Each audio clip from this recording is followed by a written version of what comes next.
Just speak to her, Jeffrey. Jeffrey's had a crush on Jessica for so long, but he just can't muster up the courage to speak to her. He stares at her in class every single day. What do you think happens next? She gets a boyfriend. Jeffrey's so upset he should have just talked to her. Adonis. Adonis understands women just like Pakistan.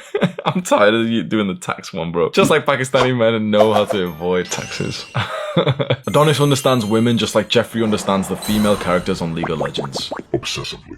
His conversations with women are full of sexual tension, excitement, and interest. I was in army cadets when I was a teenager, and inside, you know, you'd go for like training to be in the army when you're like 14 years old. You'd go and like learn how to like do knots and ties and stuff. There was a particular part where we'd be sat almost like a classroom, and the instructor in front of us would be teaching us like the phonetic alphabet. A for alpha, B for beta. I couldn't even focus on what he was saying because my eyes were just glued onto the girl that I had a crush on. Bro, she was so fucking cute, bro. I had such a big crush on this girl who was in army cadets with me. And I said nothing to her. Day in and day out, every time like it was time to go to cadets, maybe 2-3 times a week, I would literally just kind of like stare at her, and I would do this, which makes me so fucking cringe now. Instead of saying anything, I would literally be sat there in the classroom, tilting back on my chair and biting my pen lid. I'd be doing this whilst looking at her.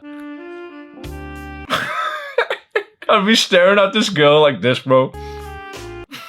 And I had no fucking confidence enough to speak to her. I thought this was game. I thought I was maybe 14 at the time, but I thought this was game, bro. I thought I looked like smooth and like hot as fuck and everything doing this. And eventually there's this big event for cadets where hundreds of us from different groups, different detachments go and like meet up in like this big city, and there's like some big compound that's been reserved for us. And it's like this organized thing where there's gonna be like a big dance, like a ball at the end that we've all got like suits and dresses for and everything. And I remember one of our instructors, one of like the sort of female, sort of more senior girls who was still like, you know, quite young. She randomly just asked me once, like, "Oh, Hamza, like, would you go to the dance with her?"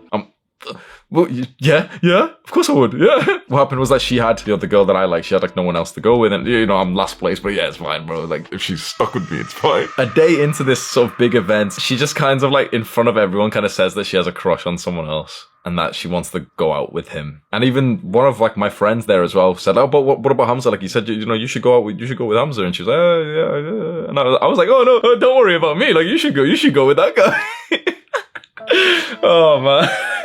Maybe your father or your uncle hasn't told you this just yet, but fortune favors the bold. You can't be shy around women. You need to grab whatever confidence you have, whatever level of courage that you have, and just take action and say something and be honest that you like this girl. Being shy and being, you know, taking your time with it makes you just seem less attractive. And I know what you're thinking, and you can probably relate to, you know, my story. That, oh no, but you know, it doesn't feel right and it's not the right time. I'm gonna wait for the right time to say something. But the thing is, when you're like a certain level of guy, when you don't have that much of experience with girls or you're not that confident, you're always gonna feel this level of resistance before you're about to like speak to a girl and tell her that you like her. Courage is when you feel that feeling of fear, but you do the thing anyway. You have to understand that you have inside of you this emotion that's telling you like, "Oh no, but it's gonna be scary if we talk to her." But you can do the action even if you feel this emotion. You don't need to feel absolutely fine to go speak to her. You just need to do the action no matter what you're feeling. Girls are attracted to like courageous, confident guys who, even if they're experiencing some kind of negative, fearful emotion,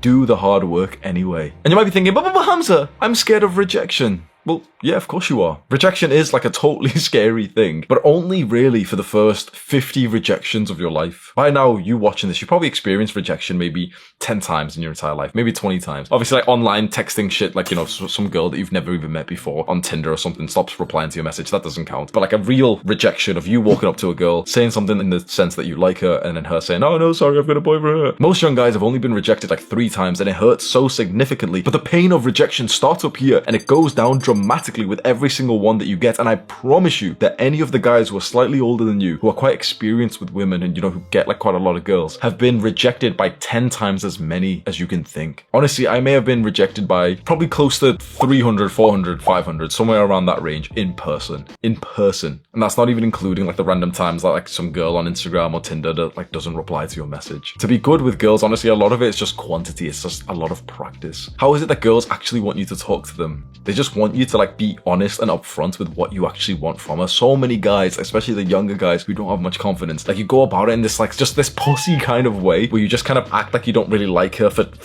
what reason? What gain is there for you to pretend that you don't really like her and that you've got no interest in her? You know, there's the kind of cool Chad looking guy who doesn't act but just isn't really that interested in her, and that's kind of attractive. But when it's inauthentic, when you are actually obsessively thinking about this girl and you try and act too cool and like pretend like, oh, I'm not gonna speak to her, oh, like I'm gonna wait till the right time, it's not attractive, bro. And the reason why we do that, the reason why we don't go and speak to these girls is because we're just scared of rejection, because we're scared of like the bad thing that could happen, because we feel quite fearful. You can't be scared of rejection because regret hurts more than rejection. Not speaking to that girl that you randomly see that one time that you could have cold approached hurts more than you just going up to speak to her and her just saying, oh, sorry, I've got a boyfriend. So what should you actually say when you're next to a girl? That you probably already know the advice. Oh, you should ask questions and you should be interested in them. That advice is like really basic. And the guys who follow it end up feeling like they're in an interview with the girl. And you probably felt this too. You've probably felt that you've been in this one-sided conversation where you're asking her questions and she's answering, and it just feels like an interview. Maybe she's asking you the question out of like politeness. You say like, oh, what's your favorite type of music? And she says, oh yeah, like drum and bass.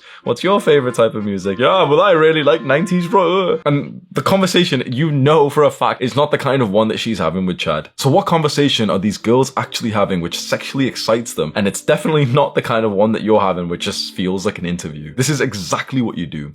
Instead of asking questions and making your conversation with her kind of like an interview, you instead tease her. Teasing a girl is far, far more enjoyable than going through like this dry, boring ass interview questions of like, what kind of music do you like? You tease her in almost like a slightly mocking tone with like a slight insult. You don't want to just tease her by saying, oh yeah, you're a fat bitch or some shit. But you want to tease her in a way that's quite clearly like not true, so it's not going to hurt her feelings. For example, with my girl now that I'm dating, for our first date, we sat in a cafe together and we both had like a hot drink, and we were in Thailand, right? So we met in Thailand. She's wearing like this beautiful black dress, and this one cafe was pretty warm, so she started to sweat, as you know, it's normal to do in Thailand. And I just started making fun of her for sweating. I was, oh, you did squat in the bathroom, like to warm up before you come speaking to me and stuff. And you know, she had like a bit of sweat. I'm wiping it off her and saying, oh, you're so sweaty, you know, just teasing around with that. That made our conversation flow so well, to the point that I was leaving Thailand that same day, by the way. That was my last day on Thailand. I literally just had like a last minute date with this girl. It was so good. She was meant to stay in Thailand with her brother for like months in the future. We had such a good time together on that date that she literally left her travels early, came back to the UK to be with me. So I made such a great impression on that first date because I focused entirely on this kind of teasing, light-hearted vibe, this sexual energy, before getting into the more sort of serious conversation. Oh, fuck me. Holy shit, bro. When I was in university, I was a fuckboy, right? I was good at sleeping with girls from like Tinder and clubs and everything. And me and my one friend, Levi, we went out onto this club night. Inside the club, you know, we kissed girls and stuff, but none of the girls like were coming out with us. But we leave the club, we're about to go home, we've got an Uber, and we see these two like cute looking, like bro, sexy looking girls, like hot looking girls. It was very interesting because the two girls we saw were like exactly our type. So we go up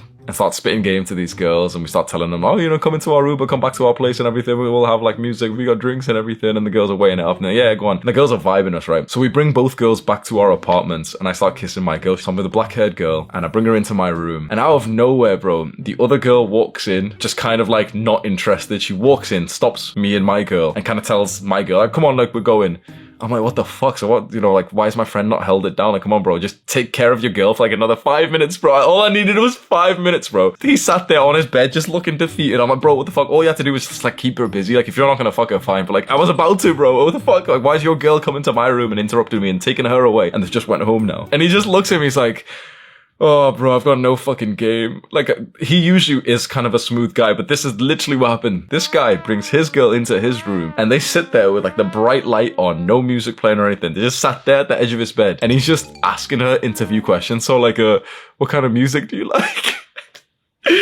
Oh man, so his girl just got bored with the conversation, literally stood up, left him, came inside my room, just said, yeah, come on, we're leaving. You can't be asking girls these boring ass questions. I know that sort of conventional advice tells you that you should take an interest in the girl and you should ask her about her hobbies. Bro, girls don't want to speak about their hobbies. That's boring as fuck. They want you to tease them, to have like a little bit of playful banter, to like play wrestle with each other. They want you to speak about like your work, which you're extremely passionate and ambitious about. Do you want to know one of the single conversations that I've had, which has increased a girl's attraction to me to the sky limit, is with this girl when I told her about my plans for YouTube with my leadership of this movement. And I looked her in the eyes and said that I'm going to the top.